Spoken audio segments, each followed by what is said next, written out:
Welcome to another episode of the STR Sisterhood. I'm your host, Stacey St. John, and I am so delighted to spend a few minutes with you today. Thanks so much for having me into your day.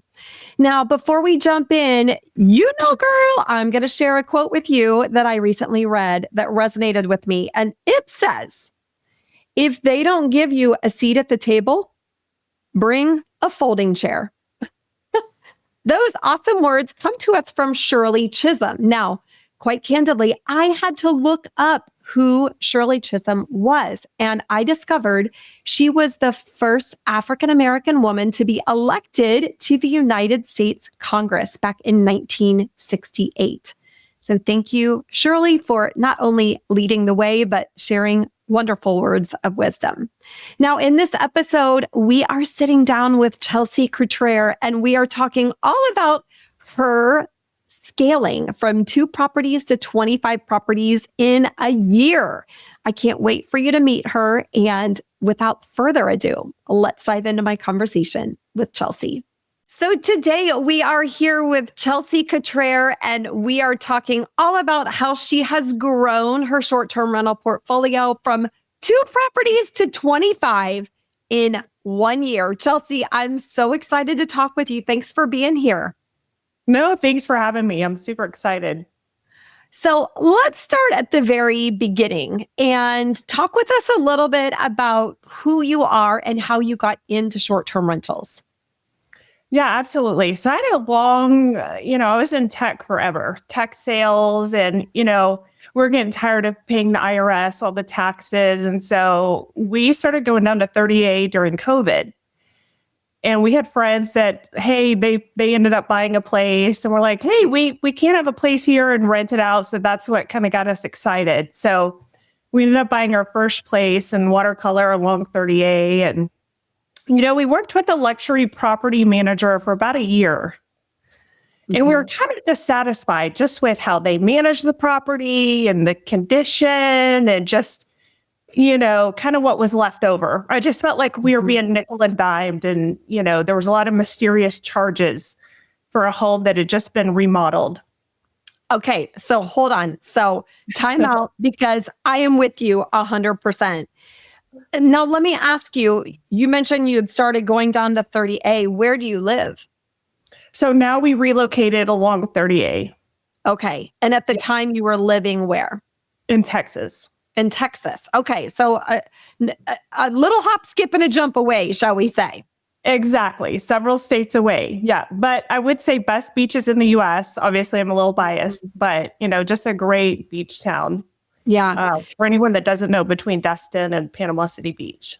Yeah. We went to 30A for the first time actually during COVID. And it was the first time I'd ever been in that area of the country. And I was absolutely shocked at the color of the water. I felt like I was in the Caribbean. So yes, it feels that way. It's so gorgeous. It's a beautiful market. All right. So let's talk about your property manager, because like you, I was also, early on in my short-term rental career with another property manager. And same thing happened to me, where I would see stuff coming up on my statement and I was like, hey, this doesn't look right. Why am I buying the same things over and over and over again? What are these expenses for? And my property manager actually told me that I was asking for a level of transparency that they were not willing to provide. Oh, wow. Uh-huh. And so when you looked at your statements, let's talk about this, because I think it's so important. You and I are both property managers now, so we'll get to that part of the story, but transparency is so incredibly important. And so what were you seeing on your statements, and what types of conversations were you having with your property manager at the time? Yeah. So just as an example, it would say fixed toilet, the flapper. And then like the next month it would say, hey, it was clogged. And then like 2 months later it'd be something else. And I thought, well, wait a minute, we could have bought 2 new toilets for the price of all these repairs. And then it would be like the same thing with the grill. the knob broke or the burner broke. It's like, at what point do we just put a new one in? Right. Yeah. Right. Interesting. Interesting. And what about when you visited the property as well? Were you satisfied with what you saw when you arrived? No, one of my big things was one, how they made the beds. So they weren't supposed to, but they had started doing like the triple sheeting. So like the duvet actually wasn't in the duvet cover. And I was thinking, well, how many people are sleeping on this duvet? And now we've arrived. So we've probably had 30 bookings. And now we're about to get in the same bed that 30 other people have touched the duvet. Right. And then the rug, someone had spilled red wine all over the rug. And they said, no problem. We've got this insurance. We're going to replace it. We came down 2 months later. The same rug was still there. So we had all these high dollar bookings all summer. And people had just, had this rug with wine all over it. Oh my gosh. Yeah. Oh my gosh. And so when you discovered that, what was the conversation that you had with your property manager? Or were you immediately of the mindset like, hey, I want to do this on my own. I think I can do better. They were just like, oh, well, which rug was it? Like they had not even ordered it. Like, oh, we need to get approval. And it's like, oh, we talked about this months ago. Like, that's what I'm paying you for, is to do this thing, And so I felt like I was super involved, and I was more managing the property, but paying them is kind of how I felt. So it's like, why am I paying you? And then I think the last straw is I would go on all the different OTAs and check out the pricing. One thing I noticed was a huge amenity fee. Now, there are fees to get wristbands and watercolor, but I knew the pricing on that. And I quickly calculated it up that, hey, they were making another like $50,000 on the reservations for the entire year. And I was like, wait a minute, like, where did this go? And I had to get to like a chain of different people to find out. And come to find out, they go, oh, well, that's for the bikes. And in case the costs on the wristband go up. And I'm just like, whoa, wait, what?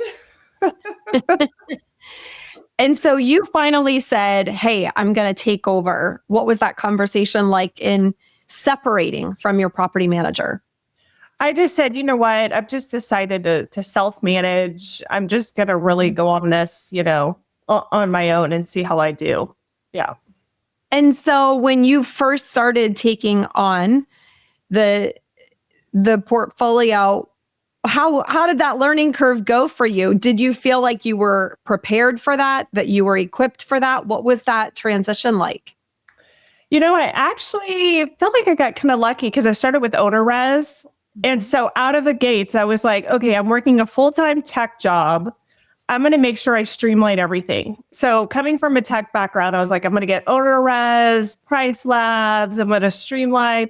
And I used their service, which is amazing.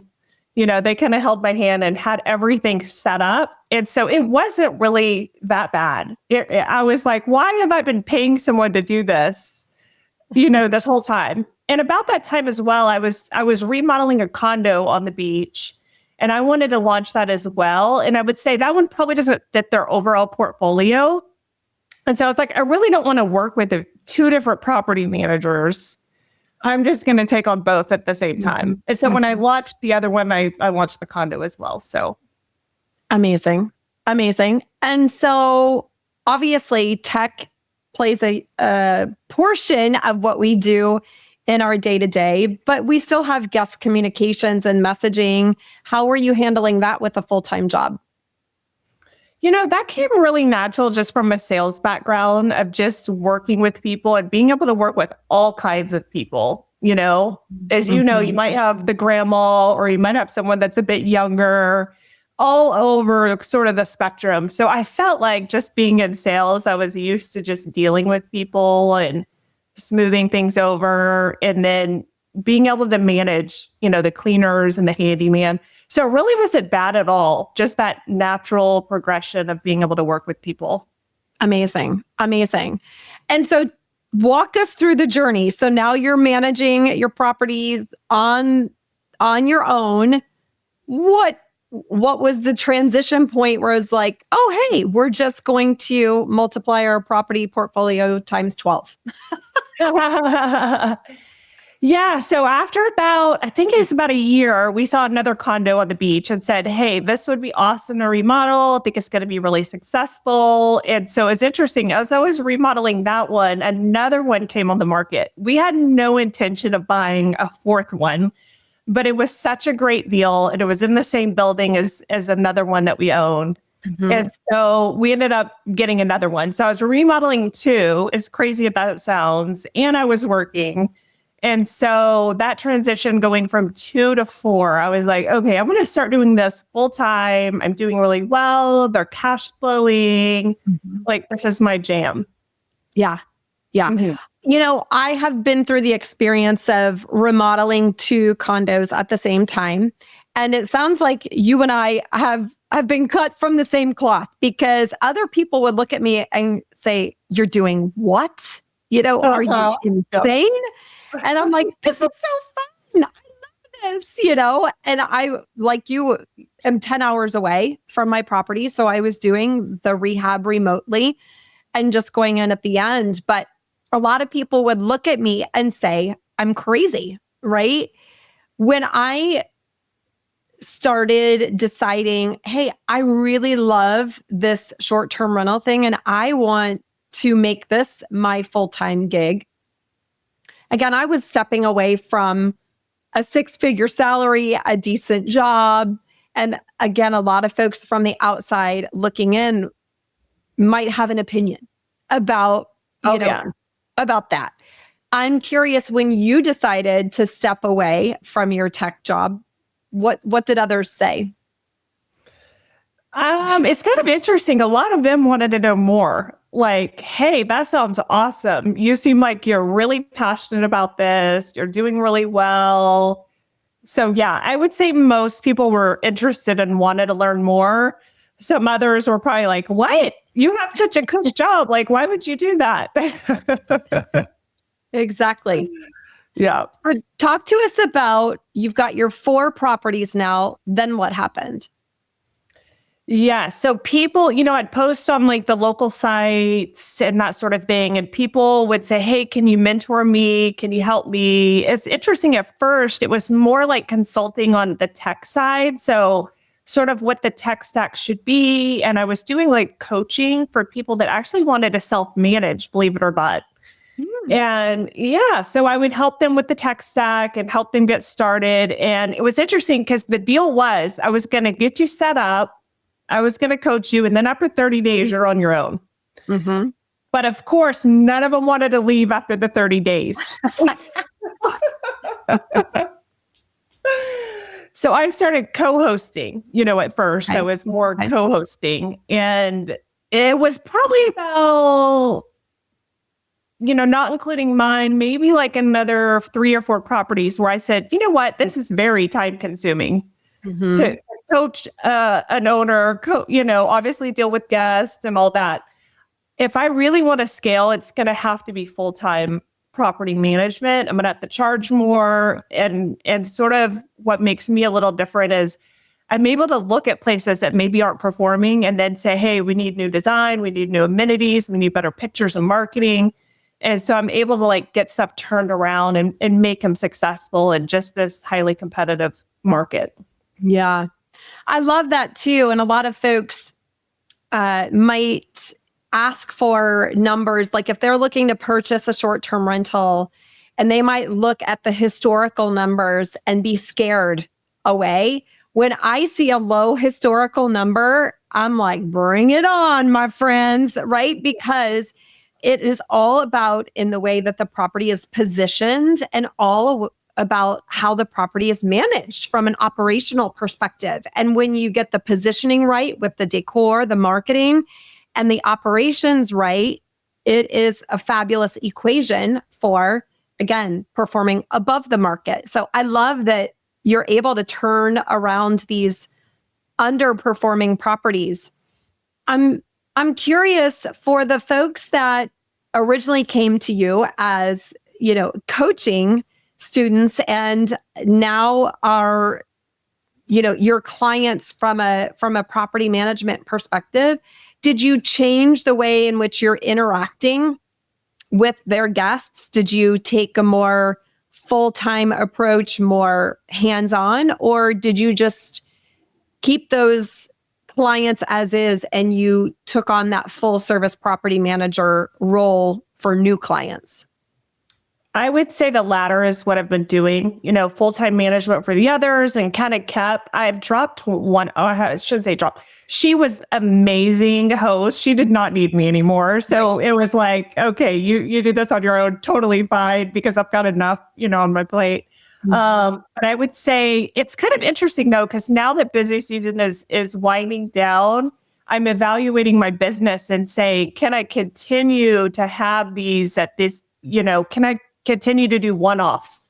I think there's a point in your business where you're like, hey, this is what I offer and this is what I do. And this is, kind of our process. Yeah. Because it makes the bookkeeping and everything else just a lot harder when you're doing things different ways, when you're invoicing some people and doing, trust accounting on the other side and that sort of thing. Yeah, absolutely. So standardization is so key. I'm curious, when you look at acquiring new owners now, are you having to go out and do traditional marketing? Talk to us a little bit about your owner acquisition process and what that looks like. Yeah, absolutely. So I don't really do hardly any marketing. So most people come to me. I know that there's a lot of property managers out there that send postcards and try to call people and text people and all that. I would say I get more leads than I can take on. And so now that I would say I'm a little bit more established, I'm really taking a look at the listing and just trying to figure out, does it fit with my other portfolio? Are they willing to make changes if the design or the amenities are not quite there? So I would say I'm more selective and then trying to hit certain revenue targets because at the end of the day, a really large property that sleeps 18 is going to be the same work than if it sleeps 4. And I only have so much time and I can only ramp up so much and have, so it's just, is it worth my time? That sort of thing. And for me, I think the biggest learning experience has been, I have my properties that look amazing. When you walk in, wow, but not every owner is willing to go to that extreme. Yeah. And so I would say that's the difference between being an investor and a property manager. Yeah, it's really interesting. I love that you're assessing fit with your portfolio. I do the exact same thing. Not that all of our properties look the same. They're actually very, very different, but we do have quality standards and a standard of aesthetic that we do require for our owners that we work with. I'm curious, if you have an owner that brings you a property that may not be a good fit for your portfolio, number one, what are the things that you're looking at? And number two, how are you having that difficult conversation with the owner? Yeah, absolutely. Some of this stuff I'm looking at right now is I'm looking for will it do 100K in revenue? And then is it a house or a condo? Because a condo is going to be significantly more turns. It's going to be similar to running a hotel. So just the number of turns, as you know, that's probably the most stressful point of property management is the turns. And then what does it look like? Has it been updated and remodeled? Because I don't want it to impact our overall scores. Sometimes you could get a 4-star, even though nothing's wrong with the property. It's just maybe not as updated. I'm always trying to help out anybody that reaches out. So if it's not me, I'm always trying to refer them out and find someone else that can take that on, that does have the bandwidth. But a lot of times what I tell people is I'm not one of those property managers that's just taking on a large volume and then hope that some of them are great and do well. I want every single property to do really well. And I pour my heart and soul into those properties. So I just really want to believe in that particular property and that it's going to be successful. You and I both know how important it is to have good owners to work with. And actually, in the last 2 days, I've been on 2 different calls with owners in my business. And I hang up the call and I'm like, freaking love them. Like they are just the best people, right? But finding good owners is a skill and a little bit of an art as well. Talk to me about how you are vetting owners. It might be a beautiful property, but how are you looking at the owner and engaging the relationship and saying, is this someone I want to do business with? Is that something that you do? Yes. So just trying to ask them questions. I mean, they're asking you questions to interview. You should be asking them just as many questions, right? Mm-hmm. And just try to fill them out. You know, in watercolor, I would say like a golf cart's super important. So that first call, if they don't have a golf cart, you better figure out why and if they're open to the golf cart, depending on where the property is located, because they could be really far from the beach, but like they don't want to provide beach gear. They don't want to provide golf carts. So you're just thinking about that guest experience. So you're just trying to fill them out on, are they willing to make changes? Because sometimes maybe the property does need some stuff, but maybe they're the ones standing in the way of it being successful. So just, having maybe multiple conversations before you sign someone up. Absolutely. Now, talk to us a little bit about your team today. Are you still a one-woman show? Do you have other team members working for you? What does that look like? Yeah, so I did get a VA, I would say maybe 2 or 3 months ago. They're still ramping. So that's been good. But I've actually started using Host Buddy AI, which I don't know if you've used that before, but it's a great technology to help with messaging because the volume is so high. So I go back to that technology. It obviously cannot replace that human touch, but I'm always trying to figure out how we can be more efficient than just like throwing heads at something. So that's something it's funny getting my real estate license because more people have come to me and said, you know, can you help me find more properties because these are so successful? And so that's one thing that I'm evaluating now. Do I continue to grow and add heads? Do I do more sales and kind of keep that portfolio? So it's been kind of an interesting journey to figure that out. Well, and one that you may not necessarily have to pick or choose. It could just be, how do I want to structure my time potentially?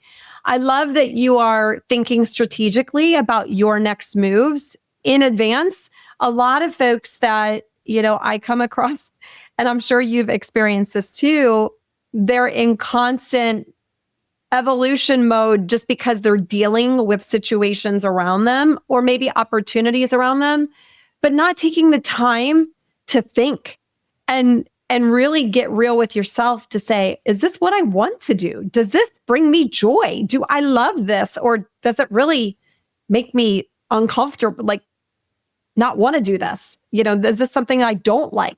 I don't want to say uncomfortable because pushing through your comfort zone is so important.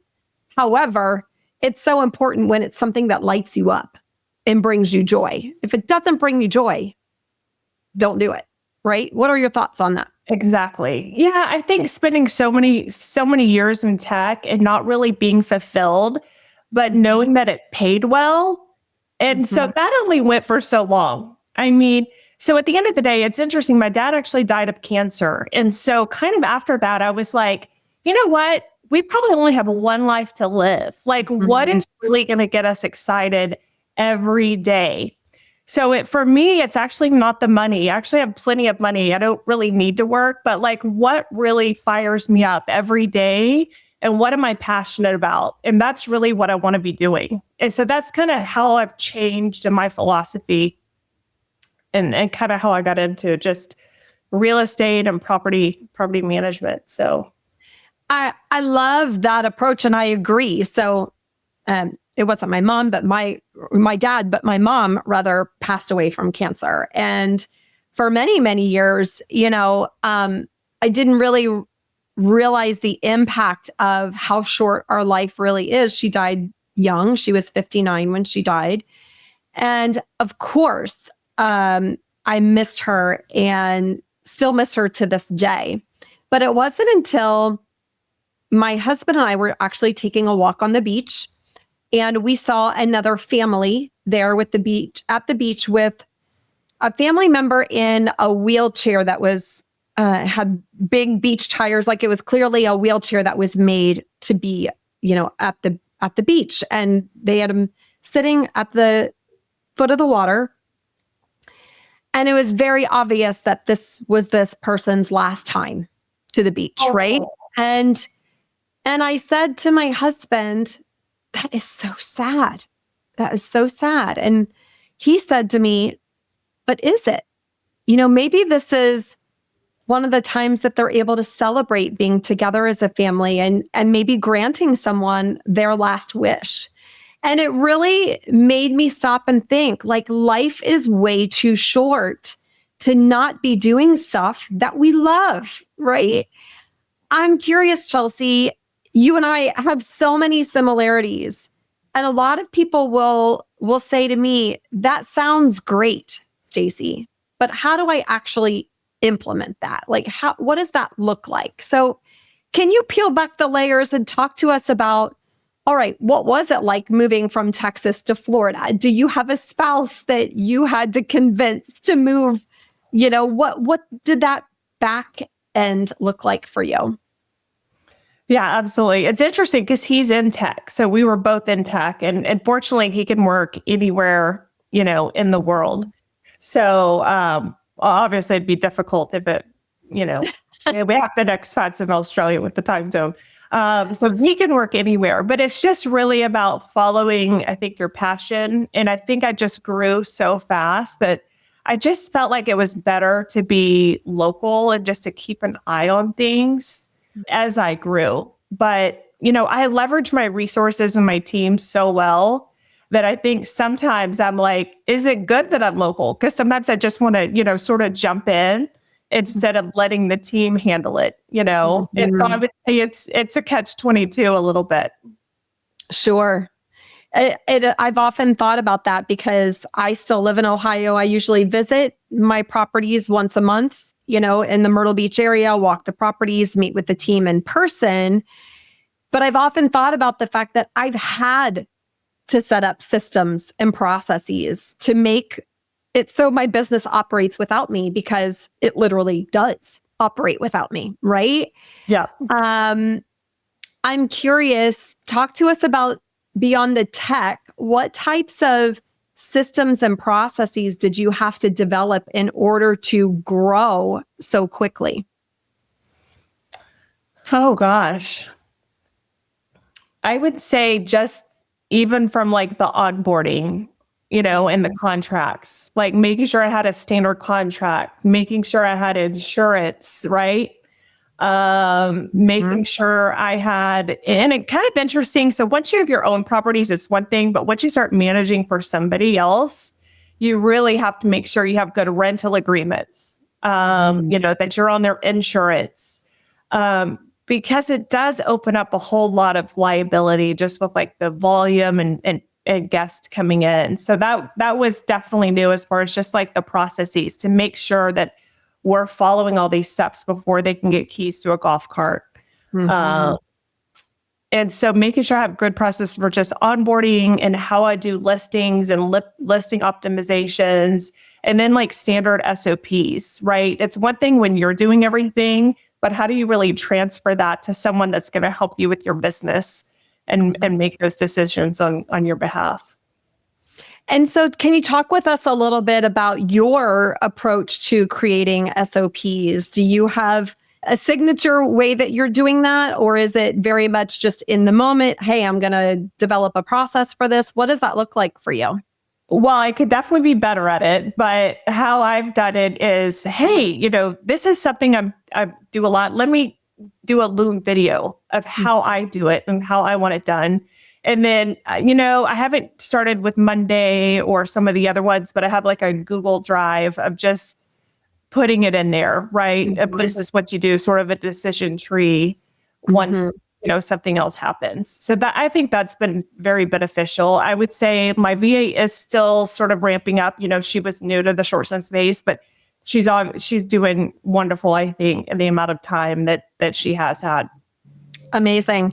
And may I ask, what types of activities do you have your VA doing for you? It's interesting. When she first came, I thought it was going to be a lot of guest communication, sort of checking in on what check-ins and managing the turns and the handyman and all that. But she is amazing at marketing. And so she's really taken on a lot of the marketing. She's great at Canva. She's great at social media. She's great at videos. And so I love that part, right? Because that's taken off so much. She posts on the different Facebook groups. So we have a ton of direct booking. So that's been really helpful. So that's been a big surprise. It's just her ability to do a lot of the marketing. But I would say the other piece is sort of the day-to-day with just the messaging, the managing the turns, that sort of thing. Right. AI has been wonderful because it alerts when there is an issue. So she's not constantly having to be there at the inbox. We do check to see what it replied with and make sure it's accurate. But it's not just sitting there looking at the box. She's doing several other things, which is super helpful. So wonderful. I know for me, again, I've got a 24/7 team of virtual assistants or remote professionals, as I like to share. And, it is so incredibly important and impactful to our business. But not only that, but impactful to me, right? Because I don't ever have to worry about guests being responded to. I don't ever have to worry about an issue going on. I know it's going to be handled. I'm curious, when you hired your VA, beyond giving away the tasks, what else have you noticed about how it's freed up your own time? Yeah, I mean, it's been really nice. I'm like, why didn't I do this when I had way less properties? But I'm kind of a control freak as well. So that's been difficult to be like, okay, there are other people that can step in and do these parts of the business. So I think part of it's kind of letting go and really just taking ownership and being at that CEO level versus, stuck in like the day-to-day, because it's hard to grow if you're just stuck at every little thing. So just trying to think outside of that, and just manage the business and not be in it every second of every day. Amen, sister. Amen. I think so often it can be very tempting for folks to want to do everything themselves and feel like they have to perfect it before they delegate it to someone else. And I would just encourage anyone who's listening or watching, it does not have to be that way. It is absolutely something that you can decide, number one, that I don't need to have control. I need to oversee.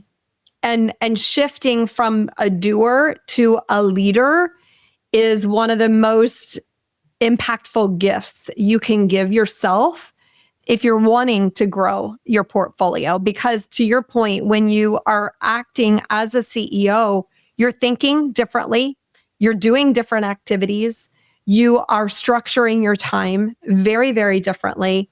And when you're bogged down in the day-to-day, it can be incredibly difficult to get to that CEO space, headspace, right? Right. And I think part of it is, what do you really enjoy doing? A lot of people that love sales don't love the bookkeeping side. And then sort of one thing that I keep in mind is, what is revenue generating? Like, where is my time best spent in the return? Is it guest messaging or is it meeting with potential, clients? Absolutely. I'm curious, what have you experienced as your biggest challenge as you've grown your portfolio so quickly? I would say,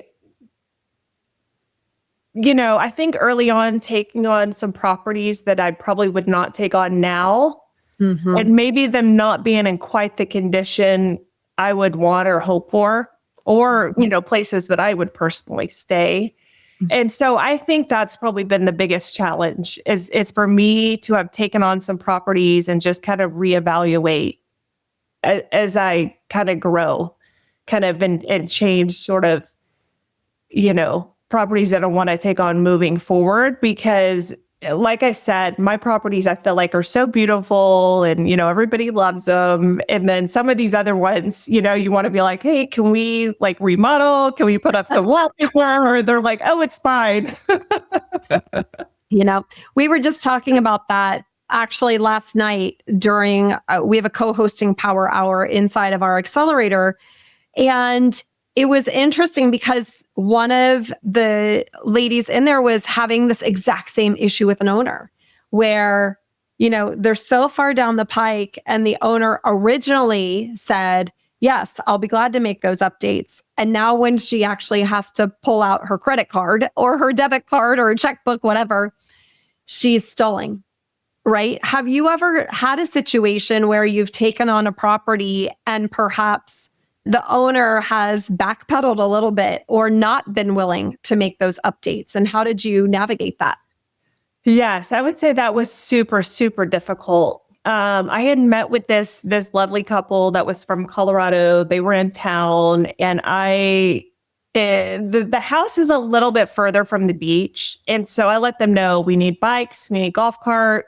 They didn't have access to any pool, so I said, we've got to have some stuff to make it stand out for people to stay this far away with no pool. Mm-hmm. So I think we need to, do some remodeling, maybe a golf cart, bikes, beach gear, all this. So got them signed up. Everything was great. Oh, and then they had like a 1980s bed frame and like some other stuff. So I was like, we've got to replace this furniture. So they were all gung ho, but like they were so slow to respond or to do anything. And it was after we signed and I had their listing up and they weren't willing to do anything. They were just like, no, we decided to keep the bed frame and this and that. And I just said, you know what? I just don't think this is going to work because I think we're going to look back in 6 months. You're going to be disappointed. I'm going to be disappointed. And for me, as you know, you have monthly expenses, time and energy into these properties. Mm-hmm. And if they're not going to produce, you're just kind of spinning your wheels. Yeah. So it's interesting. I ended up, I wouldn't say get rid of them, but just parted ways. Mm-hmm. And it's interesting. I looked at that same listing maybe like 2 weeks ago. And it was interesting because they had hired, every once in a while I'd looked at it, hardly any bookings because they ended up going with a different manager. And then they recently added bikes, golf carts, beach gear, and like did a few things to the inside and they're finally getting bookings. So I'm like, you guys lost like $6,000 a month for months and finally came to the same conclusion I did months ago. Yeah. And quite honestly, sometimes that pain, the financial pain, has to build up for an owner to say, oh, you were actually right. I should have done this. Right. I love how you said it's interesting. It is interesting. And at the end of the day, I also look at it where you were proactive in knowing this is not the right fit for an owner for me. And I need to make a change right now versus let that go on. Because as you mentioned, there's return on effort, there's return on your time and energy. And you have to protect that and set boundaries. So kudos to you, girlfriend, for saying, you know what, this isn't a good fit. Right. And I would say the opposite of that. I had an owner approach me that was hardly getting any bookings, doing really bad. And I said, this is not, and I think I'm really upfront with people and honest with people. And that's really hard to find of people telling you what's wrong. No one wants to know their baby's ugly. Right. But I just said, this is not the look for a beach market. They had just painted the inside like a dark tan. And I said, this is not the look we're going for. And I said that this other stuff is outdated, but they were willing to listen and they remodeled and I helped design that place over the winter. I mean, I busted my butt, got it turned around. And that's like one of the best performing properties I manage now because they were willing to listen. Like, hey, we need a golf cart. We need to redesign this place. And they're doing amazing and want to buy another property. So there's a big difference in people that are willing to listen and people that just, no, we've spent enough money. We don't want to spend any more. Right. Oh my goodness. You absolutely come across multiple different types of personalities. Some people are willing to invest in their investments and some people are not. And I think it's really important that we find the right ones for us, right? I'm curious, Chelsea, if someone is listening and thinking, this sounds really cool. Like I just have a handful of properties, but I want to grow to 25 properties. What words of wisdom would you share with them? I think just add value wherever you can. If it's a local market or on Facebook groups, like be willing to help people and don't expect anything in return. Like really be that person of interest, that person with expertise that's willing to help people. Like at the end of the day, I'm not looking for someone to sign up. I'm just trying to help people because I want the whole market to do well. I want people to do well. I want people to like their investment. So I'm never like looking for something. I'm just looking to add value and to help people and really be the expert, locally. Love that. Love that, girl. So good. All right. I want to move to the lightning round. So I'm going to ask you a series of questions and I'm going to ask you to answer with the very first thing that comes to mind. Okay. First question is, where's your favorite place to vacation? Oh gosh. Well, it used to be 38, but yeah, it's all business. So I would say maybe the Bahamas, I like the Bahamas. My kids love the Atlantis. I love Mexico too. So I would say another beach vacation. Yeah. I often have wondered, okay, what do people who live at the beach do for vacation? Because to me, like the best vacation is the beach, right? And then Disney World's kind of second in my book. But yes, I love Disney. Love Disney. Yeah, me too. Me too. All right. What's one place you've never been that you want to visit? Yeah, so we actually want to go to Japan. So we've been talking about this for so long, but we were actually expats in Australia and it's only like an 8-hour flight to Japan, but I was very pregnant. So we never made it, but even my son says, we've got to go to Japan. So we've been like trying to plan of how we're going to go to Japan, but so good. And there are women right here in our community that actually are from Japan. So Tracy Northcott lives in Tokyo. Wow. And if you ever need a connection, let me know. Rose Tipka, I was actually on a call with yesterday, and she's going to Japan in just a few months. So maybe she can get you hooked up on good travel deals. Who knows? But oh, yes. Yeah, I would love that. Yeah, we're just in the very beginning planning stages. So that's so fun. So fun. All right. What is one thing you know now that you wished you knew when you were starting out in the world of short-term rentals? Oh gosh, I would say I think just believe in yourself and put in the work. My husband jokes because he's like, I told you to do this years ago and you kept with this tech sales thing. You should have just dove all in. And I would say one thing just, with you and your program, I think when I first decided to go all in, I think it was like your virtual summit or something that you did. Mm-hmm. And I just love that, that was just so impactful to be around so many women that were in the short-term rental space. So I think that really sticks out to me. Yeah. It's just your community when I first dove in and just all the resources available. Amen. Amen. And, at the end of the day, it's, resources and having the ability, as you well know, to pick up the phone and call someone if you need help or, hey, has anybody experienced this before? This is the first time I've ever had this happen. Even myself, it is tremendously helpful to leverage a brain trust of women who are all at different stages of their journey, who are all in different markets around the world. It is absolutely so important to have the right community around you. And I love that the virtual summit was helpful. I love that. What is the best piece of advice you've ever been given? Oh gosh, I don't know. Piece of advice. I feel like it's kind of interesting. I feel like in tech sales, when I first went from just inside sales to outside sales, there were a lot of people I was competing with that had tons of more experience, way more experience. But I felt like if I put in the effort, I could be just as good, if not better. Mm-hmm. So I think putting in the hours, right, and getting in those reps is really super important. Putting in the effort to be great.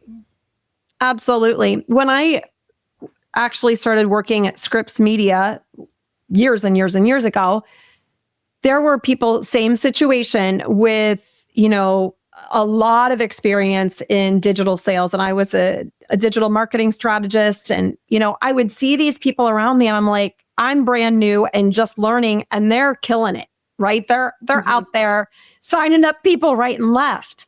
And I remember very specifically, there was this one girl named Callie. And Callie, she had it all. She was beautiful. She had years of experience, had all kinds of connections.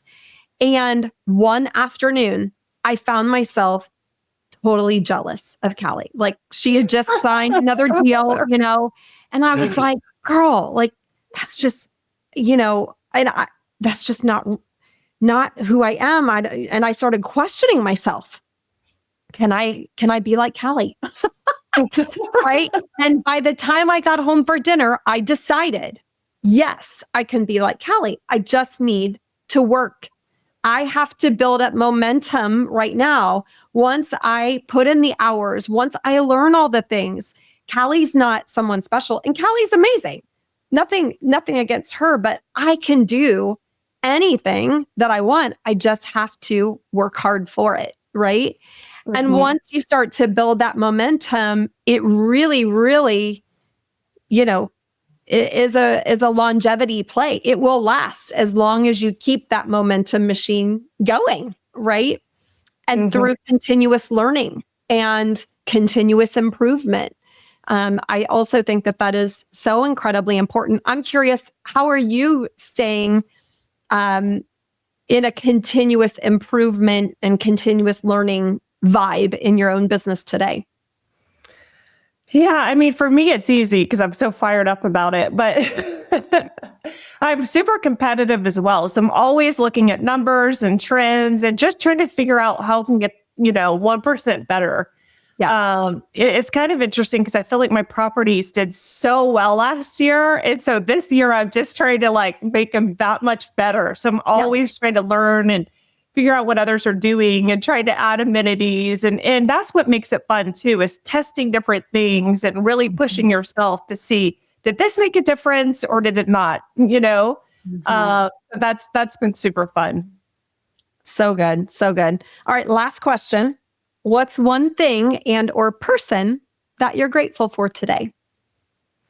Oh, I would say my husband. He's just my biggest supporter and always pushing me and just really encouraged me to take this leap of faith. So I love that. I love that. Well, remind him at dinner tonight that you're grateful for him. Oh, I will. Chelsea, it has been such a delight to have you. It is so fun to hear your story because I feel like I'm talking to myself. So it has been such a delight. Thanks so much for being here.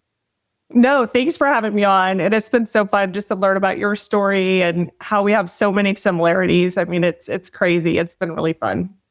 Amazing. Amazing.